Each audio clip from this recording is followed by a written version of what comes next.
ارشاد فرمایا مدنی کریم صلی اللہ تعالی علیہ وسلم نے جو آدمی صحیح ارکان حج کے ادا کر کے واپس جاتا ہے اس طرح واپس آتا ہے گویا آج ہی ماں کے پیٹ سے پیدا ہوا۔ پہلے لوگ یوں ہی حج کیا کرتے تھے، یوں ہی قربانیاں کرتے تھے، اب تو ہر چیز کی لوگ آسانی تلاش کرتے ہیں۔ پچھلے بقرعید کے موقع پر ہمارے مسجد میں ایک آدمی مجھے کہنے لگا اگر کوئی غریب آدمی مرغی کی قربانی دے دے تو لگ جائے گی؟ میں نے کہا تو مکھی مار دے انشاءاللہ وہی لگ جائے گی۔ سارے کام ٹیڑھی ہو گئے، نیچے نیچے نیچے نیچے کو چلے آ رہے۔ آج کل وہ ٹیڑھی بکرے بکری آئے ہوئے ہیں نا، کہیں تو قربانی کے لیے یا کندھے کو اٹھا کر لاوے۔ اب بتاؤ یہ گوشت بانٹے گا یا کھاوے گا یا فریج میں رکھے گا، کیا کرے گا؟ بالکل کام بگڑ گیا۔ حضور صلی اللہ علیہ وسلم نے فرمایا قربانی کا جانور اچھا تلاش کر کے لاؤ، اس کے بدن پہ جتنے بال ہوتے ہیں اتنی نیکیاں لکھی جاتی ہیں۔ اور میرا موضوع نہیں، حضور صلی اللہ علیہ وسلم نے فرمایا کہ میں نے اللہ سے دعا کی تھی میری امت کا کیا بنے گا۔ پل صراط پہ سے گزرتے وقت اللہ تعالیٰ نے میری دعا کو قبول فرما کر یوں فرما دیا کہ تیری امت جو قربانی میں جانور ذبح کرے گی میں خدا پل صراط کے کنارے پر زندہ کر کے ان سب جانوروں کو سواریاں بنا کر پیش کر دوں گا۔ اس لیے بقرعید بالکل قریب آ گئی۔ ہر دین ایمان اسلام کے لیے قربانی کے لیے تیار رہو۔ زیادہ سے زیادہ مجھے آج کل فکر لگا ہوا ہے کہ اپنے گھروں کو میں نماز کا اہتمام کرو۔ آج حال یہ بنا ہوا ہے کہ اگر گھر والی کی گود میں موت آئی تو گھر والی بے نماز، دھی کی گود میں موت آئی دھی بے نماز، بہن کی جھولی میں موت آئی بہن بے نماز، بیٹے کی گود میں موت آئی بیٹا بے نماز، بھائی کی گود میں موت آئی بھائی بے نماز، ڈاکٹر کے ہاتھ میں موت آئی ڈاکٹر بے نماز، کمپیوٹر کے ہاتھ میں موت آئی کمپیوٹر بے نماز، نرس کے ہاتھ میں موت آئی نرس بے نماز، تیرا کفن خرید کے لانے والا بے نماز، تیرے غسل کا پانی گرم کرنے والا بے نماز، تیری قبر کھودنے والے بے نماز، تیرا جنازہ اٹھانے والے بے نماز، تیری قبر پہ مٹی ڈالنے والے بے نماز۔ اگر تو نمازی بھی ہے یہ اتنے چاروں طرف کے بے نماز تجھے جنت میں کب جانے دیں گے؟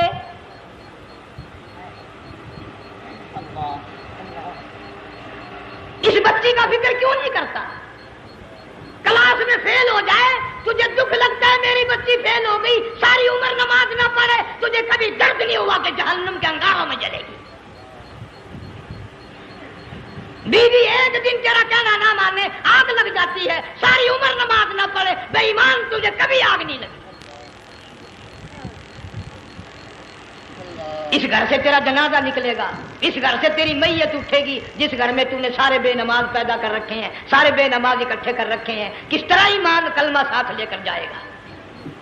اس لیے اپنے ماحول میں اپنے گھر میں بچیوں کو بہنوں کو پیار سے محبت سے بڑے عقیدت سے ان کو نمازی بنا، تاکہ مرنے کے بعد جب تیرا جو بیٹی بہن منہ دیکھنے آئے تو نمازی تو تیرا منہ دیکھنے آئے، تیرا منہ دیکھنے بھی سارے بے نمازی آئے، تجھے کیا فائدہ ہوگا؟ اللہ سبحانہ و تعالی ہم سب کو ہمارے گھر کے ماحول کو نمازی بنائے۔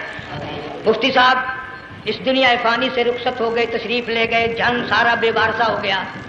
مفتی صاحب ہی کا مدرسہ ہے، یہ مفتی صاحب ہی کے بچے ہیں، ان بچوں کی سرپرستی کرو، ان کا اکرام کرو، ان کی عزت کرو، جامعہ حلیمیہ کی خدمت کرو۔ بقرعید کا موقع آ رہا ہے، وہ تو نہ جانے کس کس طریقے سے اپنا کام چلاتے تھے، ہزاروں لوگوں سے ان کے تعلقات تھے، یہ بچے ہیں نیا کام ہے۔ اللہ سبحانہ و تعالی ہر خدمت گزار کو دو جہان میں سرخ روئی عطا فرمائے۔ بڑی اچھی اچھی کیسٹیں آپ کو یہاں سامنے سے ملیں گی اپنے گھر کا ماحول بنانے کے لیے۔ پیغمبر کی دعا سے پہلے نہ اٹھا کرو بھائی، ہائے ہائے کوئی دنیا کا دین کا جس کو کوئی اللہ سے حاجت ہو بیٹھ جائے ایک منٹ کے لیے درود شریف پڑھ کے دعا مانگو۔ اللہم صلی وسلم وبارک علی سیدنا و مولانا محمد وعلی آل سیدنا و مولانا محمد وبارک وسلم۔ یا اللہ قبلہ مفتی صاحب رحمہ اللہ کی قبر کو جنت کا باغ بنا، اللہ تعالیٰ ان کے گھر والوں کو صبر جمیل کی توفیق عطا فرما، اللہ پاک ان کی آل اولاد کو مفتی صاحب کا جانشین صحیح معنوں میں جانشین بنا، اس مدرسے کو آباد فرما، اللہ تعالیٰ سارے جنگ کی سرپرستی فرما، سارے شہر کو آباد فرما، ہر شر سے ہر فتنے سے سب کی حفاظت فرما۔ یا اللہ ہم سب کو سچا مسلمان پکا دیندار بنا، ہمیں اور ہماری اولاد کو نیک اور نمازی بنا۔ یا اللہ ہمارے گھروں کو نماز اور قرآن سے آباد فرما، کلمے اور ایمان والی موت عطا فرما۔ صوفی مولانا محمد یار صاحب رحمہ اللہ کی قبر کو جنت کا باغ بنا۔ یا اللہ تمام مسلمانوں کی بخشش فرما، ساری امت کی مغفرت فرما، ساری مخلوق پہ کرم اور فضل فرما۔ یا اللہ سارے پاکستان کی حفاظت فرما، پاکستان کے داخلی خارجی دشمنوں کو ذلیل و خوار کر دے۔ یا اللہ ہم سب کو یقین ایمان اپنے اندر پیدا کرنے کی توفیق عطا فرما، ظالم کے ظلم سے بچا، شریر کی شرارت سے بچا، مولا حاسدوں کے حسد سے بچا، فتنہ پردازوں سے ہم سب کی حفاظت فرما، بے اولاد کو اولاد عطا فرما، جن کے پاس بچیاں ہیں اللہ تعالیٰ نرینہ اولاد عطا فرما۔ اور میں تو کافی دنوں کے بعد آیا ہوں، پرانے دوستوں میں سے تھے قاری غلام محمد صاحب، سب کا رحمت اللہ علیہ، اللہ تعالیٰ ان کی قبر کو جنت کا باغ بنا، سب کو جوار رحمت میں جگہ عطا فرما۔ ہمارے بڑے بزرگ قبلہ درخواستی صاحب مجدلو یا اور جتنے بھی بیمار ہیں اللہ پاک سے کاملہ عطا فرما۔ مجھے بھی پیر غلام حبیب صاحب اللہ تعالیٰ ان کو بھی صحت کاملہ عطا فرما، اور میں گناہ گار بھی اب تو سارا سال گزر گیا، اکثر بیماری رہتا ہوں، اللہ تعالیٰ صحت کاملہ عطا فرما، موت آئے تو کلمے اور ایمان والی موت عطا فرما۔ یا اللہ ماشاء اللہ سبحان اللہ۔ دوستو کیسا لگا آپ کو ہمارا یہ بیان؟ اگر بیان پسند آیا ہو تو اسے لائک کریں، ہمارے چینل کو سبسکرائب کریں اور دوسروں تک سے شیئر ضرور کریں۔